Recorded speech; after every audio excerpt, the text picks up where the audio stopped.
Good morning, and hey now, PASW staff, clients, and friends watching, and for joining us. Thank you. It's a Thursday class, and we're almost done with the week. Yesterday, we had a lot of fun looking at the Music Center in downtown Los Angeles. That was very cool. And tomorrow, we'll see your film scoring results for The Right Stuff. So that's going to be cool. Today, we're gonna tackle somebody that's a lot of fun, but a little meaty of a subject, but I think you'll like him. It's somebody that is very important that we talk about in bebop, but also in the jazz world, and another pianist to add to our list of people that we've studied. We're doing really good work here with getting to know people that have changed the world, not just music, but the world. Some people call him the loneliest monk, but that's not correct. It's actually Thelonious Monk, and we'll be talking about his music today.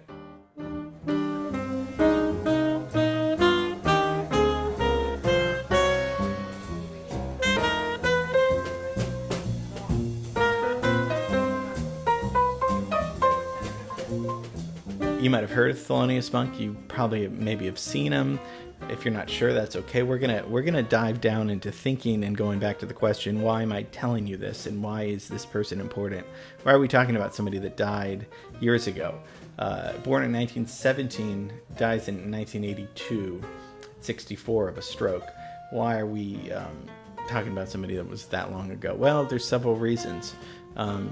Actually, I don't know either. No, I'm just kidding. We're gonna look at his music, his chords, and we're also gonna talk about piano players that we've talked about with Bill Evans and Scott Joplin and Bud Powell. Here's a timeline, just so you know, time-wise, of where we're talking about, and these are all pianists and composers that we've talked about. So Bud Powell's kind of right in the middle.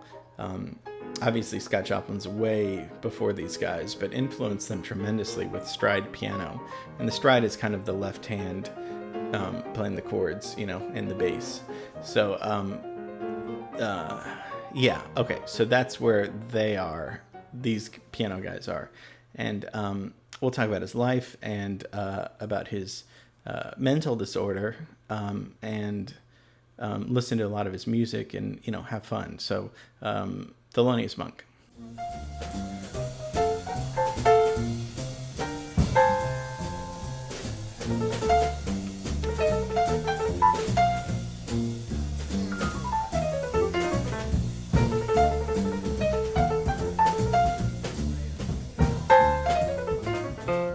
As you'll be hearing, he doesn't sound like other piano players, and it sometimes sounds like some people will say, well, he doesn't know how to play the piano correctly because his technique is so unconventional.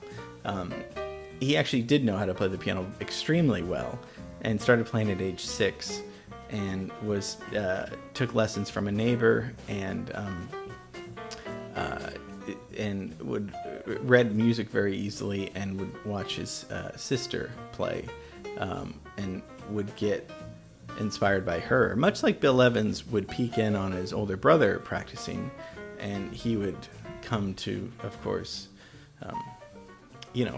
that would be his main goal the rest of his life, was to play the piano. So so he's born in North Carolina. That's where Coltrane's born 2 years later.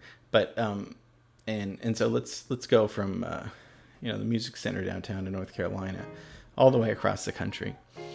But he moves to New York City, and that's where he spends all of his life. And if we look at the year that he's born, in 1917, this is the year that Scott Joplin actually dies. So he's born the same year that one of the most famous composers and jazz pianists dies. So like life moves on, somebody passes and somebody else takes their influence. I don't know if he was particularly influenced by Scott Joplin, but I don't see how you would not be, because he was such an influential piano player. And like we said, Scott Joplin kind of created early jazz music in a sense, whether he knew it or not. But and then in 1917, the U.S. enters World War I and declares war on Germany, and within a year later, the World War I has ended. So turbulent times going on in the country, so and in the world. But he goes to New York, and he's self-taught, but he also studies a lot of theory and gets his music training that way.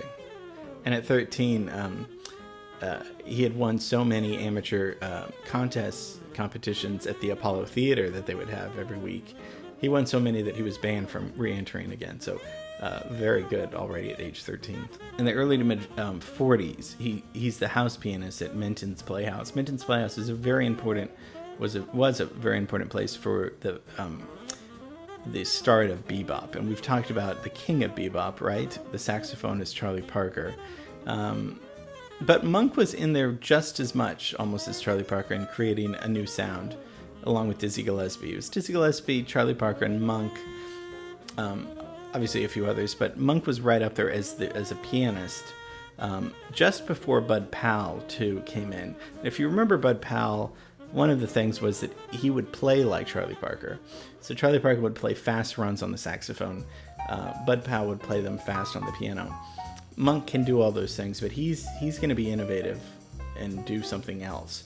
Much like Miles Davis, he wouldn't be he could play fast like Dizzy Gillespie, but he wouldn't play as fast. Why do that? Do your own thing. He was innovative too, and we're going to see how he used space in his soloing and other ways where he doesn't sound anything like Bud Powell.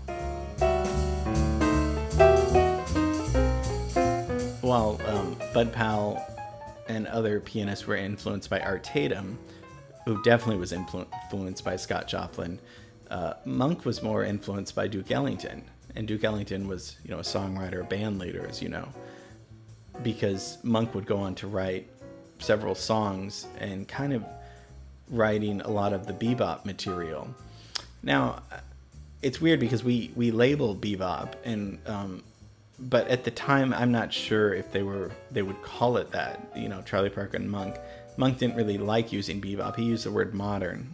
That we were just playing something new. Even in 1954, he's become one of the 5 musicians ever to be on the cover of Time magazine. So he was a real celebrity in the sense. People would come and they'd pack houses. They'd come and see him. And if we take a look at some of his performances, you can see why sometimes people would come and see him.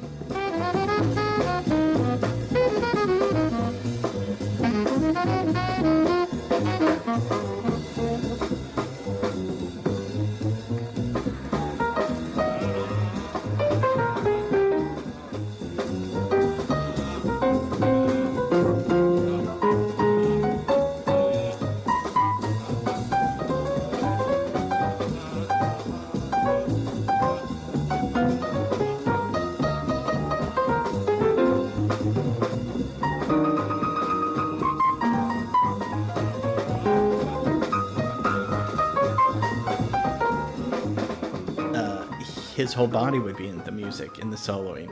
He would get up after his solo and he would dance. He would enjoy the music. He would swish his feet around over. He was just completely absorbed by the music. Now, we'll kind of mention his mental disorder a little bit later, but I mean, Miles Davis and other people would say that he was a showman. He knew the cameras were on him. He kind of played this up a little bit.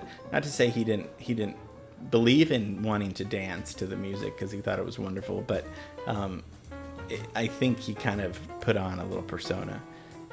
And his style was very new. He would flatten his fingers when he played the piano. He would get his elbow. He would use his elbows and his arms to get the sound that he wanted, and not because he couldn't play or that he was.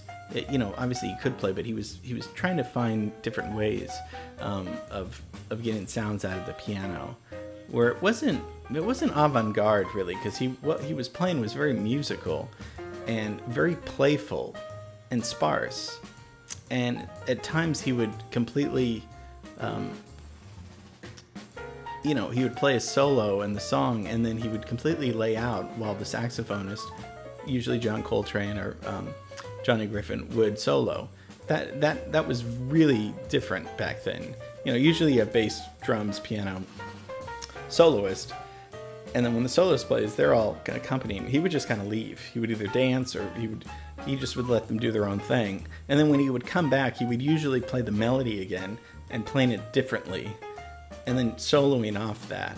It was disjointed, but also super interesting. I mean, he's an artist. There's no right or wrong way to play something. Just because people, play behind the soloist usually doesn't mean that's the rule. And if we think of Bill Evans, remember he was famous for incorporating Debussy and the French composers, and also the rootless notes. So if you have a C, E, G, he might start in a different inversion, E, G, C, right? I mean, so those were kind of the things. If we think of Bud Powell, he played like Charlie Parker. He also played disjointed too, sometimes. Not as much as Monk did. Monk, you could hear that his personality was really in his piano playing. It was quirky, offbeat, eccentric, funny, dark though too. A little unsettling, but I think people were intrigued by him. But what he did was, okay, so if he had a chord, let's say he had a C major 7 chord, okay? If he had a chord, he would take away the 3rd and the 5th. And sometimes he would play 2-note chords, okay? So he would keep the major 7. So he would have a C and a B. So a C major 7 chord is C, E, G, B, right? He'd take out the 3rd, which is E, take out the 5th with his G, and you're left with 2 notes, C and B. Now, C and B is dissonant because together as a chord it sounds pretty, but when you put both C and B, they're just a half step apart. That's why his sound sounds so different than other people. He's not just playing full, tertian chords where it's just stacked. He's finding a new way of playing chords on the piano that really made his sound original. I mean, this is the 40s, 50s. So, I mean, people may have thought that he was schizophrenic.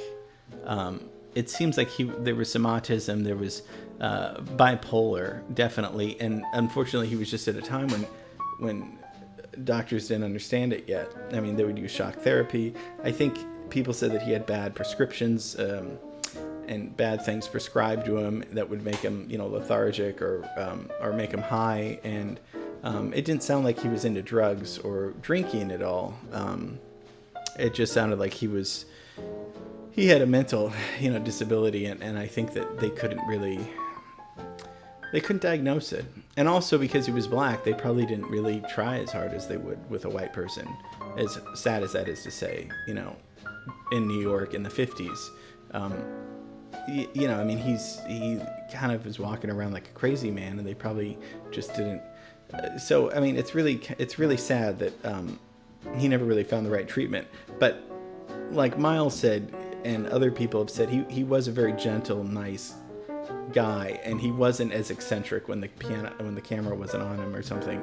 He was kind of just a regular father at home and would just constantly practice. What I really love about Monk is that he introduced me to a chord that I use all of the time. I don't want to say he's the first one to use it, but it's very evident in one of his compositions called Ruby, My Dear. This chord is one of my favorite chords. It's not a major 7 chord, because I know people that know me kind of know that that's my go-to. This is kind of in a passing chord almost. In Ruby, My Dear, he comes up with a flat 9 chord. Now, flat 9 is one of my favorite chords. So listen to, here's just a dominant 7 chord. Nice and simple, right? 7th chord. 7th chord's so let's say that's a 5-7 chord, and let's resolve it to the tonic, to the root, like this. You see how that's gonna resolve nicely. If we're in C, G is the dominant, right? So we're gonna have G, B, D, F. Okay? And then it's gonna resolve to C, right? C, E, G. Okay. Let's do a flat 9 instead. Let's go back to our G. We're going to do G, B, D, F. The 9th of that is A. But flat means to go down, to lower it, right? So what does that give you? That gives you an A flat. But how would a G and an A flat sound? It's going to sound dissonant. So let's actually take the lower note. Let's go A flat, B, D, F, and resolve it to C. I loved that chord. I use flat 9 chords all the time because it sounds, a 5 to a 1 sounds good. A flat 9 to a 1 just sounds, something's dissonant and not, and then it resolves beautifully. That's what I love. I got that flat 9 chord from him. That's what I love about him. Monk's famous for saying, and you probably heard this, but it's attributed kind of, I think, first off to Monk. And he said that the piano ain't got no wrong notes. And you probably heard that there aren't any wrong notes in jazz. And that's probably, that's true. But what does that mean? Obviously, there's got to be right and wrong in the world, right? We don't want to be mean to people. We want to be nice to people. Okay. Now, when it comes to art, like we've talked about, Joe and I talked about, you can't be kind of on pitch. You're either on pitch. So we're not talking about that. What do you think he meant by that? There aren't any wrong notes on the piano. Well, if you're composing something, if you're coming up with something completely creative and unique, nobody can say, well, that's wrong. You can't do that. So it gives you a tremendous amount of freedom. If you do want to sing off key, and this is your song and you want to sing off key, sure. Sing off key, that's what you're doing. If you're interpreting something or playing somebody else's song or reading Shakespeare or something, you can't. There is something wrong about it. But I think what he was saying, there aren't wrong notes in music. What he was saying is that when it's your creation, just like Picasso, you wouldn't say, well, the sky could never be a different color than blue. The sky's blue. No. So I think he was thinking of art.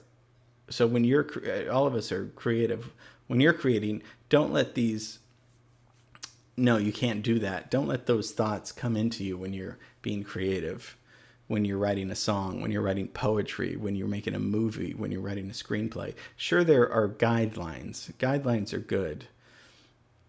But nobody can tell you that something is right and wrong with art. Just remember that. That's why I won't go into censorship, but that's why censorship in art really bothers me, because nobody can say that. That's one of our great freedoms about our imagination and art, is that there are no wrong answers when it comes to that. If we're talking about a stop sign, yes, there's right and wrong. You got to stop at a stop sign. But if you're talking about a novel, if you're talking about a work of art, if you're talking about something, an opera, there's no right or wrong answer when it comes to that. So I think that's what Monk was. What do you think? Tell me what you think maybe he was saying. Because again, there's no right or wrong answer to what I'm saying about him playing the wrong notes. Do you see how contemplation's better than argumentation? I read that years ago in college, and that's by Bertrand Russell, probably my favorite philosopher. He said contemplation is better than argumentation. What do I mean by that? We know what it means to contemplate, right? To think about something, maybe over and over again. Argumentation is what? When you argue with somebody, right? Or with something that you are reading, and you say, no, I'm going to argue with that, something in the newspaper or whatever. He said, if you contemplate it instead of argue against it, you learn more. When you argue about something, you're not learning more. You're not learning as much as if you could contemplate it. I'm throwing a lot of ideas out here today, huh?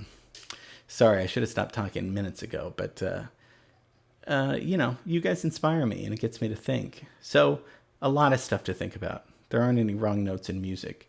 No wrong notes in jazz. No wrong thoughts. Thoughts and feelings can't be wrong, for the most part. Okay. I've said too much. I mean, this is insane. What is this? Aren't we talking about Thelonious Monk? Okay, great genius player. So those are some of his playing techniques and his life, and what a genius he was. Amazing. Great documentary called Straight No Chaser on him that was in the 80s, and that's one of his compositions. So wrote some great songs, and yeah, changed my life, and will hopefully change yours. Listen to him. Okay, love you. Tomorrow's film scoring results for The Right Stuff. And you guys came up with a lot of right stuff for that stuff. It's a lot of stuff. Okay, See you tomorrow.